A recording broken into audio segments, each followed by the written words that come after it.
میرے آقا کریم کا درائے رحمت جوش میں ہے. میں جو مسجد میں صاف بچھاتا ہے یا چٹائی بچھاتا ہے، شرط یہ ہے کہ عقیدہ ٹھیک ہو. اگر عقیدہ بد ہے تو کوئی عمل قابل قبول نہیں. یہ نص قرآن ہے. ایک دفعہ نہیں، یہ درجن سے زیادہ دفعہ یہ آیام کسائی ہے. گناہگار کی بخشش موجود ہے، سیاہ کار کی بخشش موجود ہے، بدعمال کی بخشش موجود ہے، لیکن گستاخ کی بخشش نہیں ہے. اللہ تعالیٰ نے درجن سے زیادہ فرمایا وَاللَّهُ لَا يَهْدِي الْقَوْمَ الْفَاسِقِينَ and Allah does not guide the transgressing people.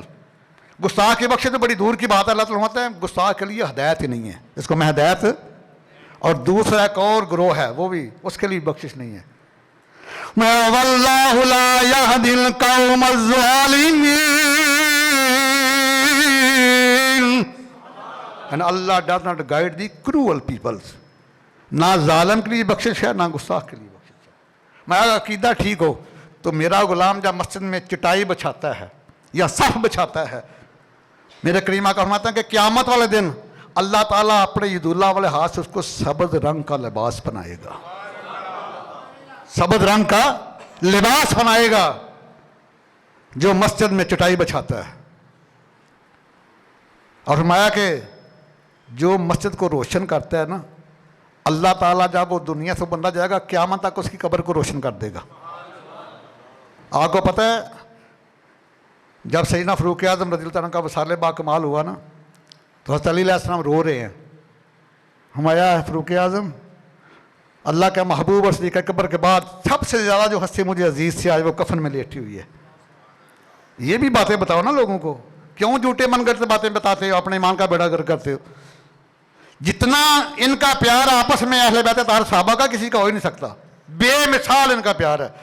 مولا کائنات رو رہے ہیں، عرض کر رہے ہیں مولا تیرے محبوب اور صدیق اکبر کے بعد دنیا میں سب سے زیادہ جو مجھے ہستی محبوب تھی فاروق اعظم کی، آج وہ کفن میں لیٹی ہوئی ہے.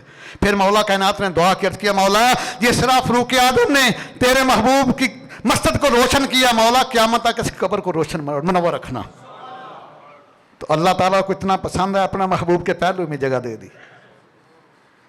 سرکار تشریف فرما ہیں مغرب کی نماز وقت جب آئے نا، سیدنا تمیم داری رضی اللہ عنہ، یہ بھی بڑی ارجیت صحابی ہیں، یہ مکہ مدینہ المنورہ سے باہر گئے ہوئے تھے تجارت کے لیے، تو وہاں سے قندیلیں خرید کر لائے. قندیلیں تو مسجد نبوی میں لگائیں. مغرب کا ٹائم ہے، جگمگ جگمگ ہو گئی. جب میرے کریم محبوب آئے نا تو بڑے خوش ہوئے. فرمایا یہ کس نے اللہ کے گھر کو روشن کیا ہے؟ تو عرض کیا حضور حضرت تمیم داری نے. تو سرکار نے فرمایا کہ اگر کوئی میری بیٹی بیانے والی ہوتی تو میں اس کے نکاح میں دے دیتا. مسجدوں کو آباد کرنا ہر کسی کا بس کی بات نہیں. اللہ کے قرآن سے پوچھو کون آباد کرتا ہے مسجدوں کو؟ 10واں پارہ پڑھنا، سورۃ توبہ کی آیت نمبر 18 پڑھنا.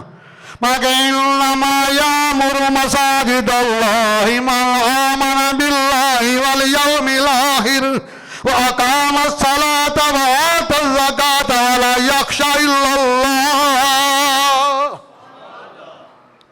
Only such ones can visit the mosques of Allah who believe in Allah and the last day and establish prayer and pay zakah and fear none except Allah.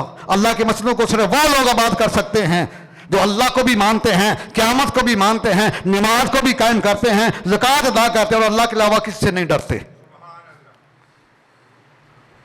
تو فرمایا سرکار نے کہ اگر کوئی میری بیٹی ہوتی نا بیانے والی تو میں اس کے نکاح میں دے دیتا. ایک صحابی کھڑے ہو گئے، عرض کیا حضور میری بیٹی بھی تو آپ کی بیٹی ہے نا، میں دے دیتا، میری بیٹی کا نکاح اس کے ساتھ فرما دے. سرکار نے اس کی بیٹی کا نکاح ان کے ساتھ فرما دیا. اللہ اکبر کبیرہ. اور سرکار نے تو اتنے بخشش کے بہانے ہمیں بتائے ہیں کہ چٹائی بچھاؤ تو تمہارے لیے جنت میں سبز لباس. اور سرکار نے اپنے دست مبارک سے مسجد نبوی شریف کی صفائی کی ہے. مرکات کی دوسری جلد صفحہ 255 ہے. ٹہنی کے ساتھ اس کے گرد و غبار کو صاف کیا اور دنیا کو بتا دیا کہ جو مسجد کی صفائی کرتا ہے اللہ تعالیٰ جنت میں اس کا گھر بناتا ہے. ابن ماجہ کی حدیث ہے کیونکہ شان وکھرا منا دے لال دا شان وکھرا منا دے لال دا کوئی بھی سونا نہیں سنے دے نال دا شان وکھرا میرا تے ایمان ہے اس گل تے او ہے واقف تیرے میرے حال دا او ہے واقف تیرے میرے. یہ مبالغہ میری نہیں ہے، میں نے بخاری شریف کا ترجمہ کیا ہے. بخاری شریف کی پہلے جلد ہے، صفحہ 59 کے اوپر یہ سرکار کا فرمان موجود ہے. اور یہ وہ حدیث ہے نبی غیب ان کو پتا تھا نا ایسے بد نصیب آئیں گے میرے علم غیب کا انکار کریں گے. سرکار نے پہلے قسم کھائی ہے پھر حدیث روایت فرمائی ہے اور حدیث بھی بخاری کی ہے. قال رسول اللہ صلی اللہ تعالی وسلم فواللہ ما یخفی علی رکوعکم ولا خشوعکم، مجھے قسم ہے رب ذوالجلال کی جس کے قبضہ قدرت میں میری جان ہے، میں اپنے پیچھے سے تمہارے رکوع کو بھی دیکھتا ہوں اور تمہارے خشوع کو بھی دیکھتا ہوں. اب خشوع کیا ہے؟ خشوع تو وہ چیز ہے جو مائکروسکوپ سے بھی نظر نہیں آتا. آپ کو یہ بیکٹیریا وائرس مائکروسکوپ سے نظر آ جائیں گے لیکن خشوع نظر نہیں آتا، اس لیے کہ خشوع نظر آنے والی چیز ہی نہیں ہے. خشوع کیا ہے؟ دل میں خوف اور عاجزی کی ایک کیفیت پیدا ہوتی ہے، اس کو خشوع کہتے ہیں. تو میرے آقا کریم اللہ کی قسم اٹھا کہتے ہیں دنیا والوں میں تمہارے دلوں کے حال کو بھی جانتا ہوں. میرا تو ایمان ہے اس گل تے او ہے واقف تیرے میرے، میرا تو ایمان ہے اس گل تے او ہے واقف تیرے میرے حال دا شان وکھرا آمنا دے. کیوں نہ سونے دیاں صفتاں کراں نام بھی جس دا ہے لجاں. یہ بھی حدیث ہے سیدنا عبداللہ ابن عمر رضی اللہ تعالیٰ عنہما، آپ کے قدم مبارک کا پٹھا ڈیمیج ہو گیا. 21ویں صدی عیسوی ہے نا، بڑی میڈیکل سائنس بھی اپنے عروج پہ. آج بھی پٹھا ڈیمیج ہو جائے تو کوئی علاج نہیں ہے. ویک ہو جائے تو علاج ہے، جب ڈیمیج ہو جائے شیل ہو جائے اس کا علاج کوئی نہیں ہے. آپ کے پاؤں کا پٹھا ڈیمیج ہو گیا، بڑے علاج کیے آرام نہ آیا. دل میں خیال آیا سیابی ہیں نا، طبیب کائنات کو کیوں نہ یاد کروں. سرکار پردہ فرما چکے ہیں. امام بخاری رحمۃ اللہ حدیث کو المفردات میں نقل کیا ہے اور فرماتے ہیں کہ جب سرکار پردہ ہم مار چکے ہیں اپنی قبر انور میں راہ فرما رہے ہیں تو صحابی کا عمل کسوٹی ہے قیامت تک آنے والے لوگوں کے لیے.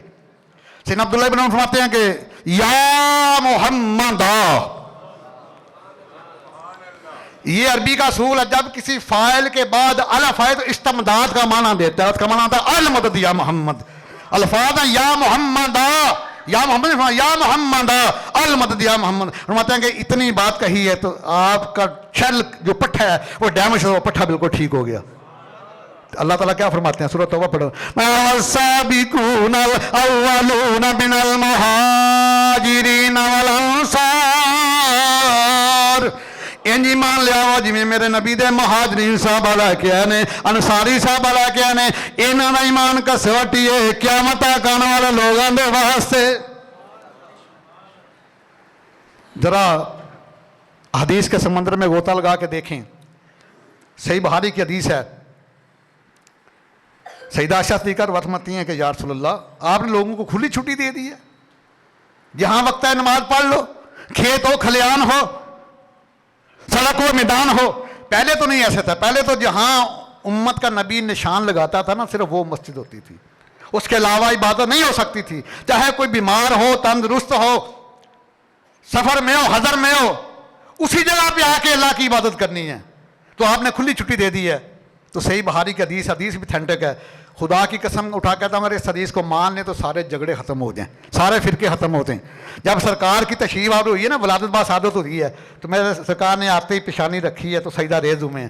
تو سرکار فرماتے ہیں جو علت لیل ارض مسجدا و طہورا، اللہ تعالیٰ نے میری پیشانی کے صدقے ساری زمین کو مسجد بھی بنا دیا، پاک بھی کر دیا، مسجدوں میں طہورا، جہاں وقت ہے نماز پڑھ لو، کھیت ہو کھلیان ہو سڑک ہو میدان ہو۔ جس کی پیشانی لگنے سے پوری کائنات کی زمین پاک ہو دے، حدیث بھی بخاری کی ہے، تو 9 ماہ جس ماں کے شکم انمن میں رہے اس ماں کی شان کا کیا عالم ہوگا؟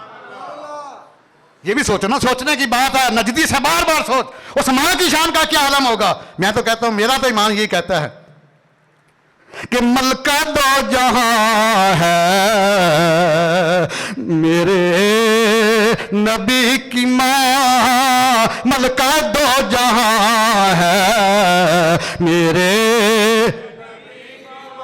رحمت کا صاحبہ ہے میرے نبی کی ماں، رحمت کا صاحبہ ہے میرے،